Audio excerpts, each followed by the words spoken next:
할렐루야. 오늘 금요기도회 자리에 모인 우리 성도님들 가운데 하나님의 은혜가 충만하길 바랍니다. 찬송가 560장 함께 찬송 드리겠습니다.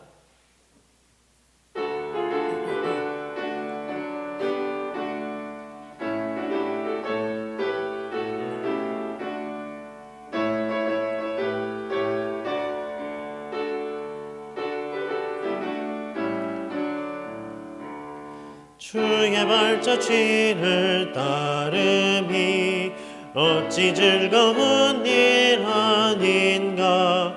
맘에 맑은 하늘 열리고 밝은 빛이 비친다. 발자취를 따라가자 기쁜 마음으로.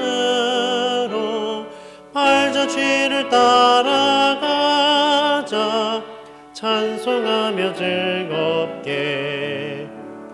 주의 발자취를 따름이 어찌 행복한 일 아닌가. 마음의 악한 생각 사라져 밝은 마음 싹 든다. 발자취를 따라가자 기쁜 마음으로. 발자취를 따라가자 찬송하며 즐겁게. 주의 발자취를 따름이 어찌 든든한 일 아닌가. 마음의 두려움은 사라져 새로운 힘 솟는다. 발자취를 따라가자 기쁜 마음으로. 발자취를 따라가자 찬송하며 즐겁게.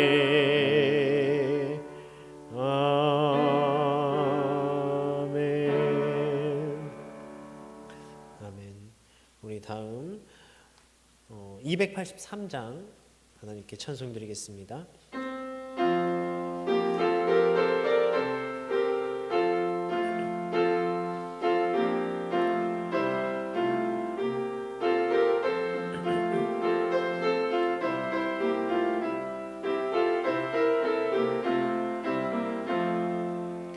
나 속죄함을 받은 후 한없는 기쁨을 다 헤아릴 수 없어서 늘 찬송합니다. 나 속죄받은 후, 나 속죄받은 후 주를 찬미하겠네. 나 속죄받은 후 주의 이름 찬미하겠네. 나 속죄함을 받은 후 내 마음이 새로워 주 뜻을 준행하면서 죄 길을 버리네. 나 속죄받은 후, 나 속죄받은 후 주를 찬미하겠네. 나 속죄받은 후 주의 이름 찬미하겠네.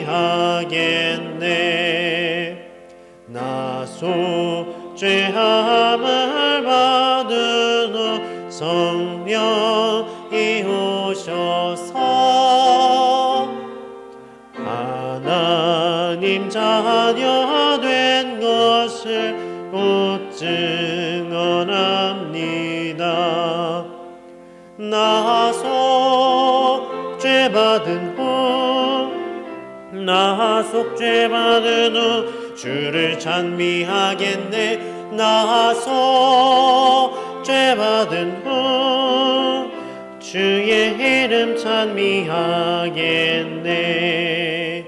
나 나소 죄함을 받은 후 보혈의 공로로 주의 은혜 입으니 늘 평안합니다. 나소 죄 받은 후 속죄 받은 후 주를 찬미하겠네. 속죄 받은 후 주의 이름 찬미하겠네. 아멘. 우리 마지막으로 286장 하나님께 찬송 드리겠습니다.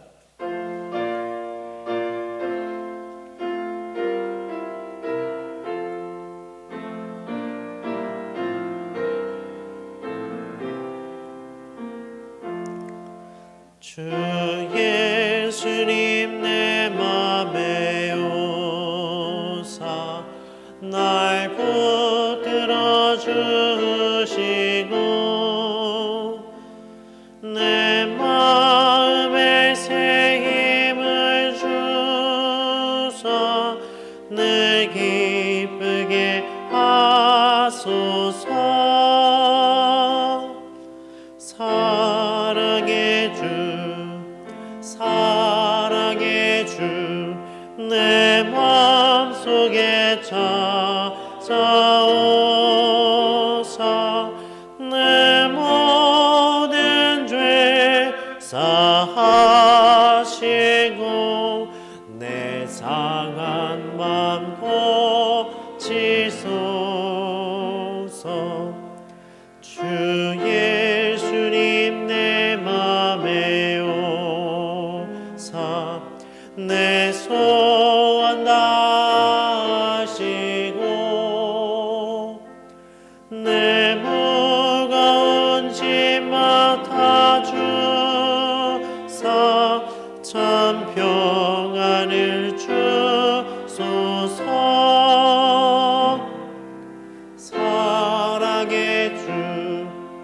사랑의 주 내 마음속에 찾아오사 내 모든 죄 사하시고 내 상한 맘 고치소서. 주 예수님 내 맘에 오사 날 정결케 하시고 그 은혜를 내 맘에 채워 늘 충만케 하소서.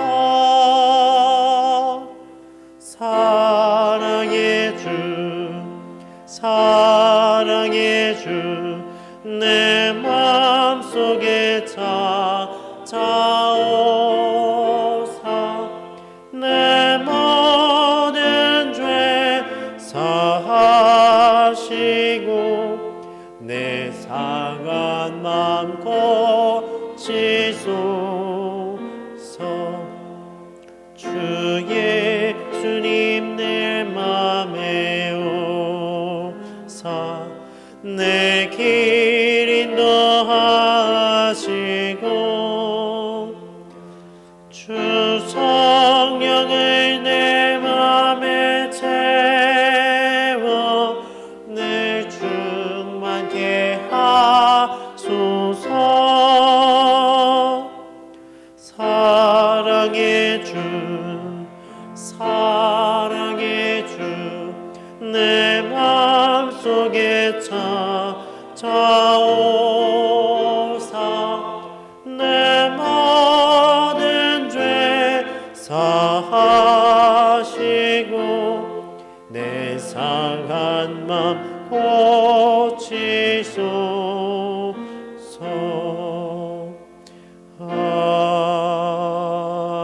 아멘.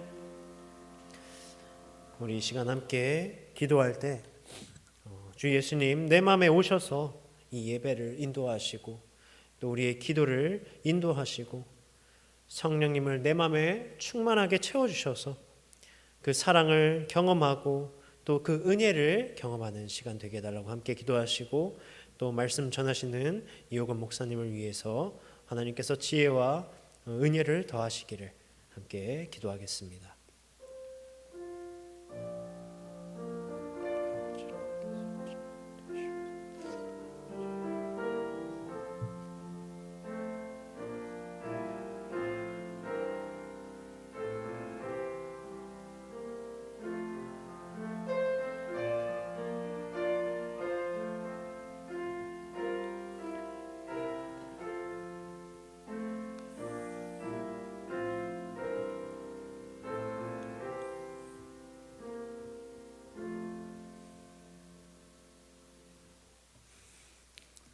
하나님의 말씀은 신약 성경 누가복음 5장 17절에서 26절까지 말씀입니다.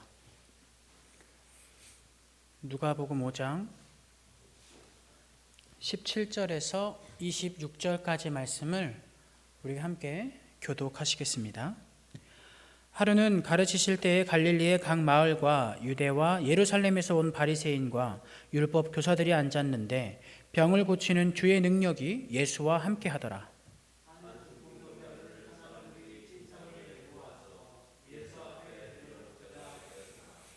무리 때문에 메고 들어갈 길을 얻지 못한지라 지붕에 올라가 기와를 벗기고 병자를 침상째 무리 가운데로 예수 앞에 달아내리니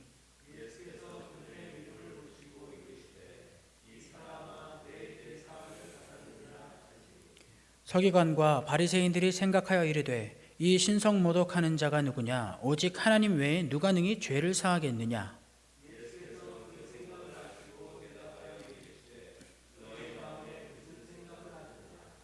내 죄사함을 받았느니라 하는 말과 일어나 걸어가라 하는 말이 어느 것이 쉽겠느냐.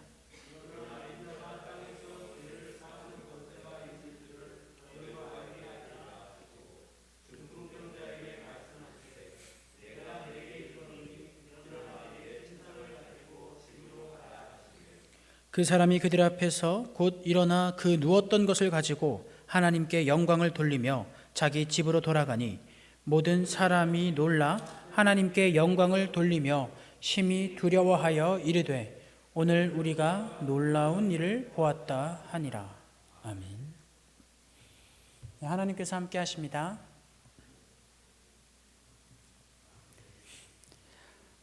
예수님의 소식은 갈릴리 온 전역에 퍼져 있는 상태입니다.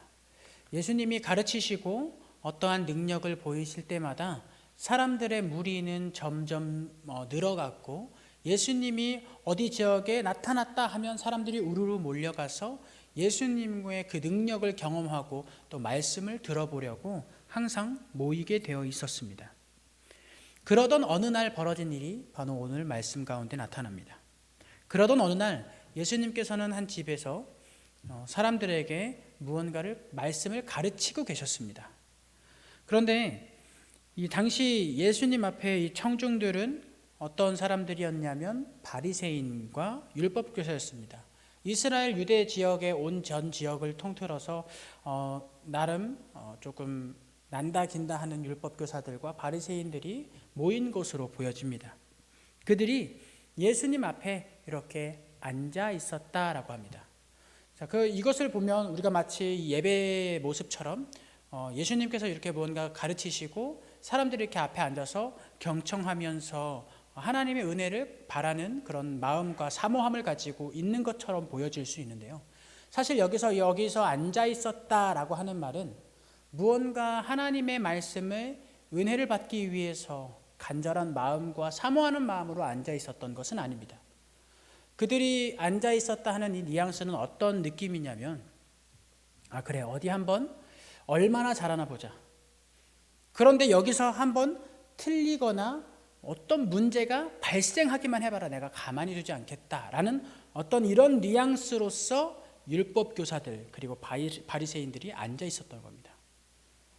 보면 예수님의 어떠한 트집을 잡기 위해서 펜을 꺼내서 종이에 뭔가 적어가면서 감시하는 듯한 느낌을 가지고 있는 이 단어가 여기서 앉아 있었다라는 겁니다. 그런데 특별히 이 누가가 이야기하고 있는 또 하나의 예수님에 대한 이야기는 우리 12절이 아니군요. 17절에 봤을 때 바리새인들이 그 앞에 앉아 있었는데 예수님께 이때 병을 고치는 주의 능력이 함께 했다고 합니다. 자, 누가가 병을 고치는 능력을 보다 강조하고 있습니다. 왜냐하면 이것을 병 고치는 능력을 단순히 사람의 능력으로서 표현한 것이 아니라 주님, 하나님의 능력으로서 나타내고 있는 겁니다. 하나님의 그 병 고치는 능력이 예수님과 함께 있었다고 이야기하는 거죠. 자, 혹시 누가의 직업이 뭔지 아시죠? 네, 의사입니다. 의사. 자, 의사라는 거는 이 누가가 사람을 고치는 사람이었다는 거예요. 사람의 병을 치료해 주는 사람이었다는 겁니다. 그런데 그 누가가 바라보기에 예수님의 병 고치는 능력은요, 의사로서 판단하고 가늠할 수 없는 영역의 것이었던 겁니다. 예수님의 치료는 그냥 의사로서 육체적인 어떤 치료를 하는 것과는 조금 달랐다는 걸 분명히 알고 있었던 것이죠. 그래서 더욱 확실하게 이렇게 증언할 수 있었던 겁니다. 예수님과 함께 했던 그 병 고치는 능력은 주님의 능력이다. 하나님의 섭리 안에 있는 능력이다라는 것을 말이죠. 그런데 단순히 누가가 예수님의 이 병 고치는 능력을 하나님의 능력으로 소개하는 것은 자신의 경험과 생각만으로 판단한 것은 아닙니다. 왜냐하면 구약의 많은 부분에 있어서 하나님의 이 병 고치는 능력, 고치시는, 치료하시는 하나님이 자주 등장했기 때문이죠. 출애굽기 15장 26절을 보면 치료하는 여호와 하나님에 대해서 나타납니다. 당시 그곳에서 죄 가운데 빠져서 병에 걸린 이 이스라엘 백성들을 치료하시는 여호와의 능력을 나타내 보이시는 겁니다. 예레미야 30장을 보면 절망적인 이 무너져가는 예루살렘 성 가운데에서 다시금 그 모든 것이 무너진 그 상태에서 다시금 새살을 돋게 하시고 다시금 일으키시고 치료하시는 여호와 하나님에 대해서 이야기합니다. 이것은 어떤 질병을 치료하는 것이 아니라 그들의 상황과 역사와 나라를 치료하시는 하나님의 모습입니다. 호세아 7장은 죄악으로부터 계속해서 얽매여 하나님을 외면하고 하나님께 대해서 계속 대항하는 그들의 모습을 바라보면서 너희들을 그 죄악으로부터 치료하겠다. 너희들을 그 죄악으로부터 벗어나게 하겠다라는 이 영적인 치유 가운데 하나님이 손을 쓰고 계시는 것을 볼 수가 있습니다. 또 말라기 4장 2절에는 무너진 이스라엘의 회복을 이야기하시면서 동시에 역사적인 회복, 나라의 회복뿐만 아니라 그들 안에 있었던 무너진 영적 문제들 그리고 심령의 가난한 문제들을 다시금 하나님께서 채우시겠다라고 말씀하시면서 그 치료하는 광선, 치료하시는 하나님, 여호와 라파의 하나님이 등장을 하게 됩니다. 그러므로 이 누가는요, 예수 그리스도의 능력이 하나님의 속성 가운데 있다는 것을 밝히고 있는 겁니다. 단순히 병을 고치는 것이 아니라 그 사람의 인생을, 그 사람의 영을, 그 사람의 슬픈 역사를, 그 사람의 슬픈 관계를 치료하시는 겁니다. 한마디로 전인적인 치료가 이루어지는 것이죠. 그런데 이러한 치료는 사람의 능력으로서 어떤 사람이 병을 고치고 또 다른 어떤 전문가가 그의 심령을 치료하고 어루만져주고 위로하는 것 그 정도가 아니라 그의 삶을 온전함으로 다시금 되바꾸고 죽음의 삶을 생명의 삶으로 되바꾸는 온전하고 완전한 치료의 능력이 예수님과 함께 했다는 것을 여기서 나타내고 있는 겁니다. 그래서 예수님의 치료 능력이 그냥 치료하시는 능력이 아니라 주의 능력으로서 소개되고 있는 것이죠. 마가복음 2장을 보면 여기 중풍병자를 고치시는 예수님의 모습이 조금 더 자세하게 조금 길게 나타나 있는데요. 대강 이 상황에 대한 내용은 이렇습니다. 예수님이 어떤 집에서 말씀을 가르친다는 소문을 듣자 중풍병자를 데리고 친구들이 예수님께로 나아옵니다. 왜냐하면 간단하죠. 그 중풍병자를 치료하기 위해서입니다. 예수님이 이 중풍병자를 치료해 주실 수 있을 거라 믿었기 때문이죠. 왜냐하면 그간의 소문들을 다 바라봤을 때 예수님은 충분히 그 능력이 있다고 여긴 것입니다. 그런데 막상 들어가려고 하니까 사람들이 가득 차서 들어갈 수가 없는 겁니다. 침상을 들고 예수님 앞으로 나아가서 고쳐달라고 해야 되는데 사람들이 가득 차서 그곳으로 들어가지를 못하는 겁니다. 그런데 이 상황이 굉장히 좀 부자연스럽습니다. 왜냐하면 진짜 예수님이 간절하게 필요한 사람이 있죠. 중풍병자요. 그런데 그 사람은요, 예수님을 보기가 어렵습니다. 만나기가 어려워요. 왜 어렵죠? 예수님 앞에 많은 사람들이 포진하고 있었기 때문인데 그 많은 사람들은 어떤 목적을 가지고 있었나요? 개인의 욕심을 충족하는 목적을 가지고 있었습니다. 예수의 그리스도이심을 부정하고 그 예수님을 무너뜨리기 위한 사람들 때문에 진짜 예수님의 능력이 간절히 필요했던 그 한 사람이 들어가지 못하는 겁니다. 이것이 우리 이 사회 속에서도 일어나고 있을 거라고 생각이 됩니다. 믿음이 온전치 못한, 그리고 하나님의 사랑을 잘 모르는 몇몇 사람들 때문에 정말로 하나님을 간절히 원하는 사람들이 교회 가운데로 나오지 못하는 상황들이 분명 있을 것입니다. 이게 얼마나 모순적인 일입니까? 이 모순은 참 가슴 아픈 모순입니다. 우리는 이 본문을 바라보면서 우리의 삶이, 또 우리의 태도가 다른 사람들에게 대해서 어떠해야 하는지 살펴볼 수가 있습니다. 우리는 길을 열어주는 사람이 되어야 될 것입니다. 다른 사람들이, 필요로 하는 사람들이 눈에 보이면 그 사람들을 우리가 함께 데려올 수 있는 성도들이 되어야 할 것입니다. 자, 그런데 어떻게 됐든 간에 지붕을 뜯어서 이 친구들은 이 중풍병자를 예수님 앞으로 내려놓는 데는 성공을 합니다. 그래서 무언가를 요청하기 전에 이 중풍병자를 끈에 달아서 내려서 이 예수님 앞에 놓는 모습을 예수님이 바라보시죠. 그런데 그것을 바라보셨을 때 예수님이 보셨다라고 하는 것은 경험하다, 알았다라는 의미입니다. 무엇을 아셨을까요? 그걸 내리는 모습을 바라보고 그들의 무엇을 알았다라고 하세요?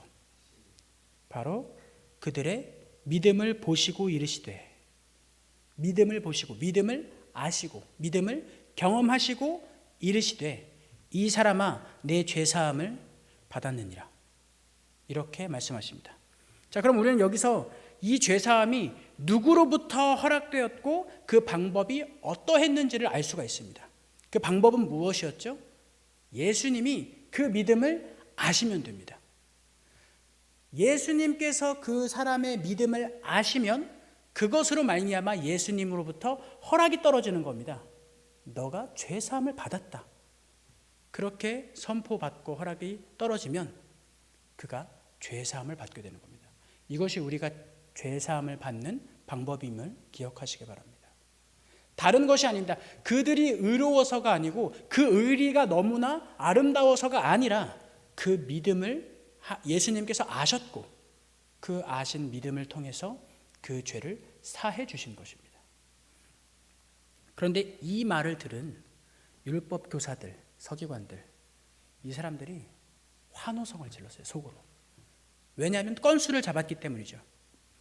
이 건수는 뭐냐면 예수님을 고발해서 무너뜨릴 내용이 발견되었다는 겁니다. 당시 로마 통치 아래에서 유대인들이 가질 수 있었던 유일한 법적 집행권은 무엇이었냐면 유대교 종교법에 관한 집행권이었어요.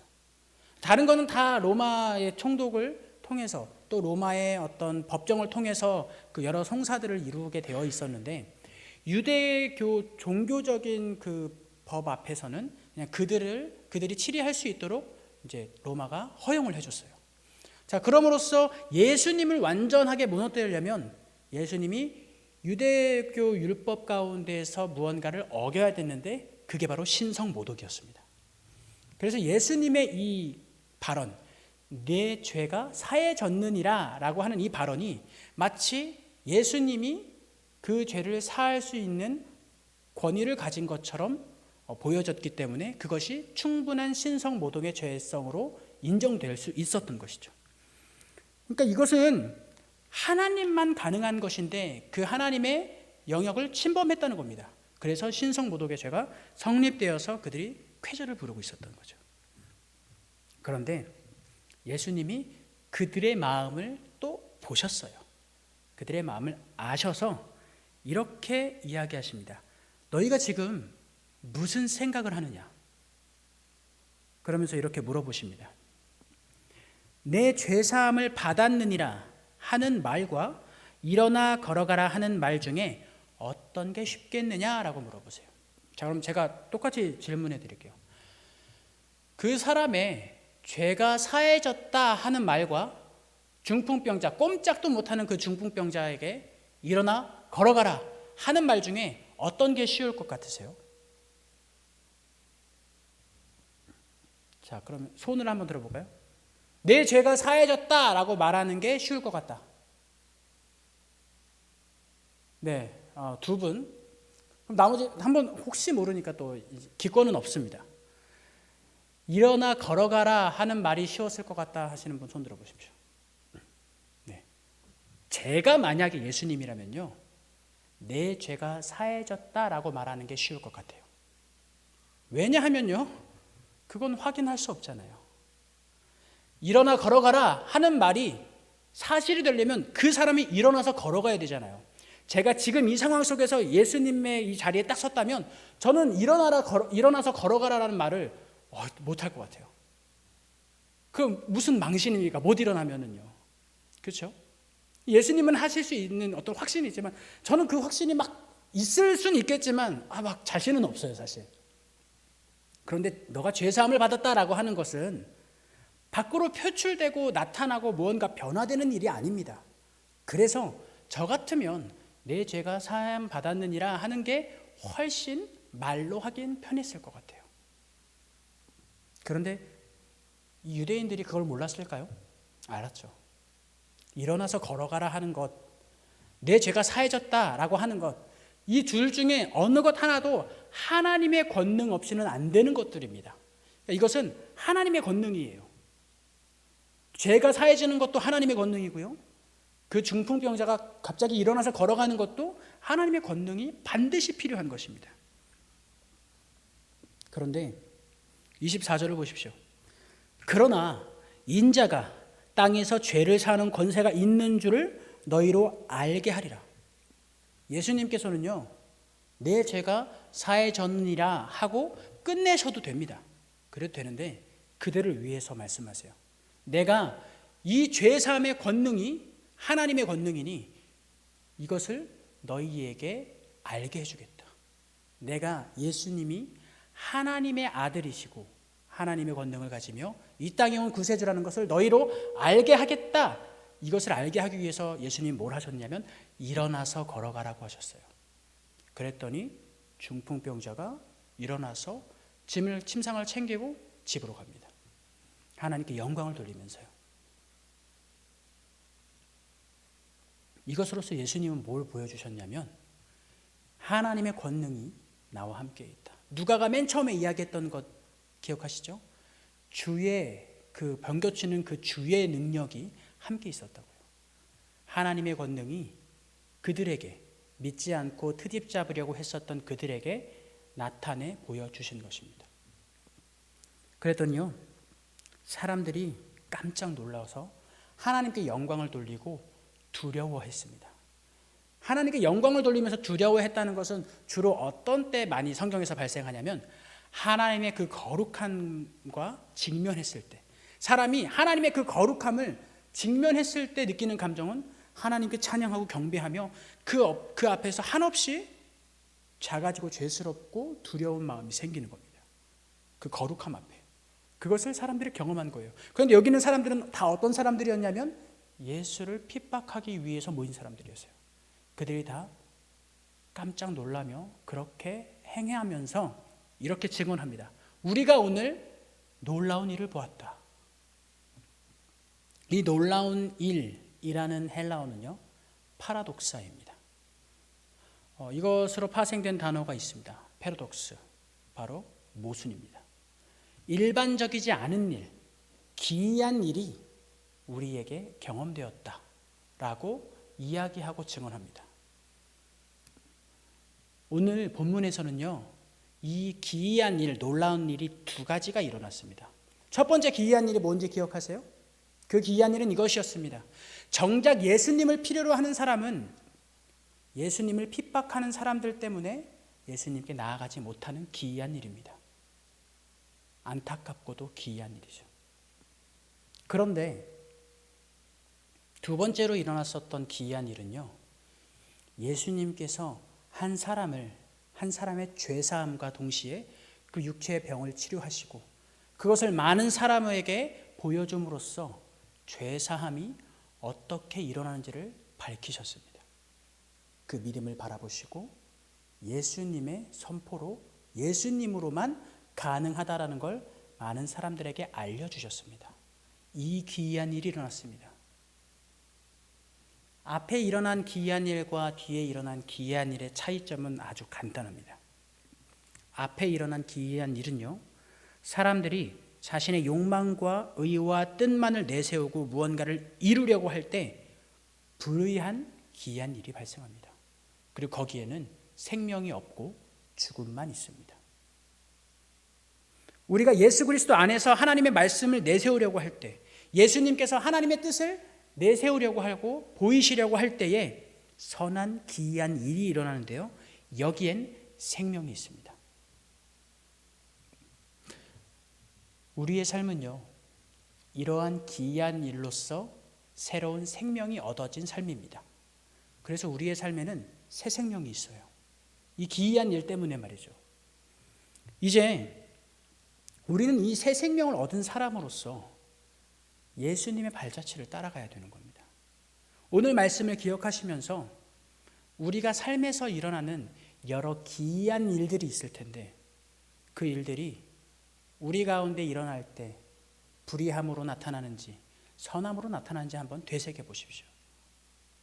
우리의 뜻으로, 우리의 욕심으로 말미암아 불의한 기이한 일을 나타내지 마시길 바랍니다. 우리는 예수님의 그 선한 능력으로 말미암아 새 생명을 입었으니 우리도 다른 이들에게 그 새 생명을 소개해 줄 수 있기를 바랍니다. 우리가 이 시간 함께 기도할 때에 예수님께서 주신 이 새 생명으로 말미암아 예수님의 뜻대로 그것을 세상에 전하는 기이한 삶이 될 수 있기를, 예수님의 말씀을 의지해서 선한 기이한 삶으로서 나아갈 수 있기를 함께 소망하고 기도하시기 바랍니다. 우리 함께 기도하겠습니다.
계속해서 기도하실 때에 우리 함께 주일 예배, 수요 예배, 또 금요 기도회, 새벽 기도회를 위해서 기도해 주시기 바랍니다. 모든 예배 가운데서 하나님께서 함께 하시고 그 가운데서 우리가 참된 하나님의 복음을 마음에 새기며 살아갈 수 있기를 기도하시고, 또 11월에 있을 교사 교육을 위해서도 기도해 주시기 바랍니다.